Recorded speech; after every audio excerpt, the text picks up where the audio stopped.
মেয়েদের নামের ক্ষেত্রে একটা কমন ভুল আছে, প্রচুর পরিমাণে দেখা যায়। সেটা হলো মেয়েরা নামের সঙ্গে স্বামীর নাম যুক্ত করেন। যেমন কথার কথা মেয়ের নাম ফাতেমা, স্বামীর নাম কথার কথা আজিজ, তো নাম রাখে ফাতেমা আজিজ। বিয়ের পরে ফাতেমা আজিজ এই টাইপের নাম রাখে। তো এটা ইসলামের দৃষ্টিতে সঠিক না, কারণ কোরআন কারীম আল্লাহ সুবহানাহু ওয়া তাআলা বলেছেন উদউহুম লিআবাইহিম, তোমরা মানুষদেরকে ডাকো তাদের বাপের নাম দিয়ে সম্বোধন করে। আপনার নামের সঙ্গে যদি যুক্ত হয় সেটা আপনার বাপের নাম যুক্ত হতে পারে, স্বামীর নাম না। কথার কথা আপনার বাপের নাম যদি থাকে আব্দুস সাত্তার, তাহলে আপনি বলেন ফাতেমা আব্দুস সাত্তার। কথা বুঝে আসছে? আপনি ফাতেমা, স্বামীর নাম যদি রোকন থাকে তাহলে ফাতেমা রোকন, এটা রাখা সঠিক না, এটা ইসলামের দৃষ্টিতে ভুল।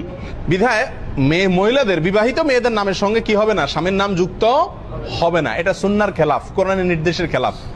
শত শত হাজার হাজার মেয়েরা এটা করেন এবং এটাকে দোষণীয় মনে করেন না, কিন্তু এটা উচিত না। কারণ স্বামী এটা চেঞ্জেবল, কিন্তু বাবা এটা কি না, চেঞ্জেবল না। বাবা কোনোদিন পরিবর্তন কেউ করতে চাইলেও করার কোনো রাস্তা নাই। জন্ম দিয়েছেন, তিনি বাবা হয়েছেন এবং কিয়ামতের ময়দান পর্যন্ত তিনি বাবা হিসাবে পরিচিত থাকবেন। কিন্তু স্বামীর ব্যাপারটা এরকম না। বিধায় মোহব্বত আপনি যতই জাহির করেন না করেন, পরিচয় দেওয়ার ক্ষেত্রে ইসলাম আপনাকে যে নীতিমালা দিয়েছে সেটাকে ফলো করা উচিত।